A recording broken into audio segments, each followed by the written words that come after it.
A Plaguelands Media production.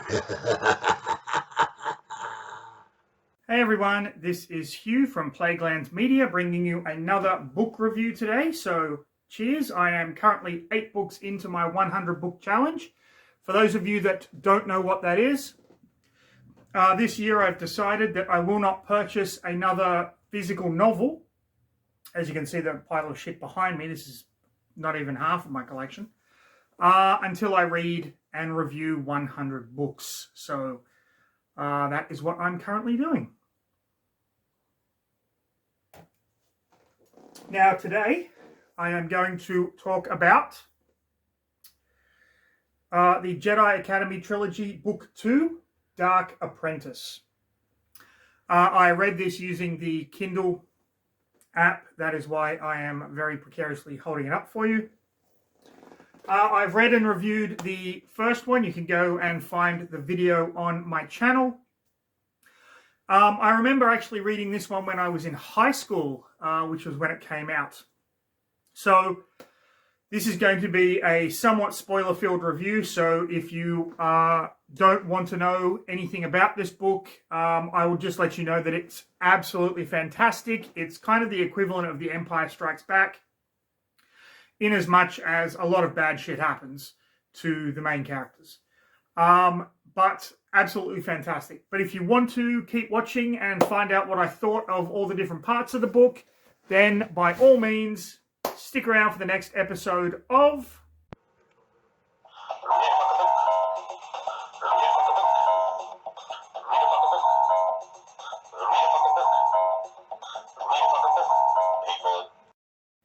There are a lot of moving parts to this story. We have the main plot of Luke setting up his Jedi Academy on Yavin 4, which, as you all probably know, was where the Rebel base was at the end of Star Wars Episode 4, A New Hope. So we have his students going out and exploring the jungle area and discovering these different temples and things like that. It focuses primarily on the two main students from the first book, Gantoris and Streen. Gantoris, of course, Luke met on the lava planet, and Streen was the farmer on Bespin, Cloud City. Now, Gantoris has been having these nightmares of this dark man. He originally thought that referred to Luke Skywalker, but we come to find out that no, it is not. On top of that storyline, you have the downfall of Admiral Akbar. Now, this is a really cool kind of plot point where Admiral Akbar and Leia are visiting this planet called Vortex, and the aliens have constructed this enormous glass citadel that when the wind blows through it, it plays music and it's very sacred to them. And as Admiral Akbar is flying into this planet, the ship malfunctions and he crashes into the citadel, shattering it completely and killing thousands or hundreds of the aliens on the planet.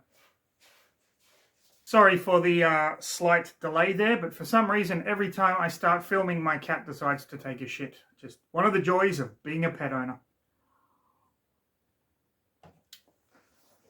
So, where was I? Admiral Akbar smashes the Citadel of the Winds, shattering it, and killing these aliens. And because of this, he ends up resigning from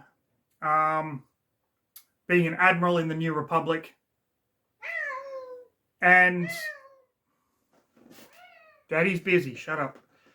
And he gets his kind of friends who are technicians, Mon Calamari technicians, to look over the wreckage of the ship to see if it was a ship malfunction or a pilot malfunction, and his friends can't find any ship malfunction, so they put it down to pilot error, which demoralizes him. This is why he quits the New Republic. However, we find out that one of the technicians, basically when the Imperials captured the planet of Calamari, he was experimented on, and part of his brain was removed and rewired with organic circuitry by the head of the stormtrooper training facility on Carida. And what ultimately happens is he's being controlled, and he's the one that sabotaged the ship, hoping to kill Leia and Admiral Akbar. And the head of the forces on Carida, you might remember from the first book, the dude threw the drink in Mon Mothma's face. He's trying to find out where Leia and Han have stashed their third child on the hidden planet of Anoth, so that he can raise this Force-sensitive child to become the new Emperor. So you've got that plot happening. You've got Mon Mothma is dying, and nobody can work out why or how her body is just deteriorating rapidly. I have a suspicion, because I've never read the third book in the trilogy. I'm only just getting to read it now. I never read it when it first came out. I have a suspicion that it was the liquid that the ambassador from Carida threw in her face in the first book. I think that poisoned her or something, but we'll find out. So we've got that story happening. On top of that, you've got Admiral Dala, who ran the Maw installation and is trying to get back the Sun Crusher, which Han and Kip Durham and Chewbacca stole at the end of the first book. The Sun Crusher, of course, being the weapon that can effectively destroy a sun and thus completely destroy an entire solar system. So she's taken the 4 Star Destroyers and she's gone on like a revenge thing against the New Republic, starting with wiping out the refugees that Gantorus's people, basically, that they transported from their volcanic planet to the planet of Dantooine. So you've got that story happening. Then you've got back on Yavin 4, Gantorus has died after managing to somehow build his own lightsaber, and we find out that he's in fact been getting knowledge, or training I should say, from the Dark Force spirit Exar Kun, who was very prominent in the days of the Old Republic, and he was the one that built the Massassi temples on Yavin 4. He was a very powerful Sith Lord. His body was destroyed, but his spirit is still alive in these temples. And Gantorus ends up dying. At this point, Kip Durham comes to Yavin 4 at the same time that Wedge Antilles and the creator of the Sun Crusher have come. They've decided that the Sun Crusher is too powerful a weapon, and they put it inside a gas giant so that no one can possibly get their hands on it, and it is effectively out of commission. Kip comes and starts his training at the Jedi Temple. While there, he falls under the influence of Exar Kun, primarily because he is so angry at the Empire, and Exar Kun uses that anger and that hatred to kind of get him turned to the dark side. Sorry about that delay again. The joys of being a cat owner. You got something to say, Rio? Really? You know they can all hear you, right? Okay. No need to use bad language. Okay. All right, let's get back to it. Kip Durham now turned to the dark side, finds a way to steal the Sun Crusher with the help of Exar Kun. Luke tries to stop him, but but ultimately fails. Kip is basically on a rampage now. He manages to take the Sun Crusher and find where Admiral Dala is to get his revenge. Now, I'm jumping over plot points here because at some point beforehand, Admiral Dala has gone on the rampage. Not only did she destroy the Dantooine refugees, but she launches an attack on Mon Calamari. Oh, sorry, on the planet Calamari, I should say, where the Mon Calamari people live. This is where Admiral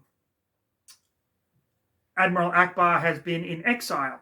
So Leia has gone to Calamari to kind of talk him around. While she's there, she discovers that the ambassador of Calamari is force sensitive, has the power to heal, and has the power of precognition. She talks to Admiral Akbar, lets him know that Mon Mothma is dying, and he decides to come back. So as they're heading back to the main city on Calamari, Admiral Dala's fleet attacks. Admiral Akbar gets into Admiral mode again and basically takes out one of the Star Destroyers, and Admiral Dala is forced to flee. So she flees into a nebula of like 7 stars or some shit like that. So we get to see Admiral Akbar kind of redeem himself. We know that it wasn't his fault that the ship crashed into the Citadel of the Winds, but he gets to kind of redeem himself. But at this point, Admiral Dala is really fucking despondent and whatever, and so she's kind of regrouped her forces, and she plans an attack on Coruscant. Her plan is basically to have there's only 2 Star Destroyers left. Her plan is to have everyone on one Star Destroyer, a handful on the other Star Destroyer, and just to crash the Star Destroyer into Coruscant, hopefully wiping out fucking everyone. That's her plan. Before this comes to fruition, however, Kip Durham in the Sun Crusher arrives at that nebula with the kind of 7 stars and shoots the star-destroying missiles into those stars, thus blowing it up and presumably killing Admiral Dala and her kind of retinue.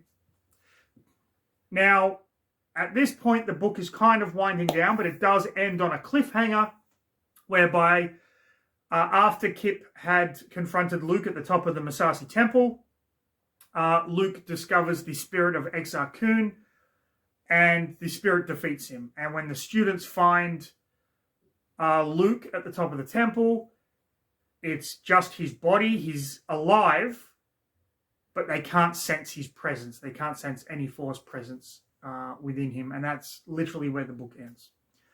Very much of a downer ending, very similar to Han in the Carbonites at the end of The Empire Strikes Back.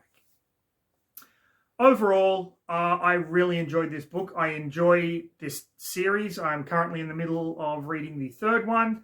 They are a lot of fun. I know they're not canon, but I really don't fucking care. These are stories about characters that I love, and it doesn't matter if they are fucking canon or not to me. It's just a good fucking read. It's a good Star Wars book. It's a great Star Wars series.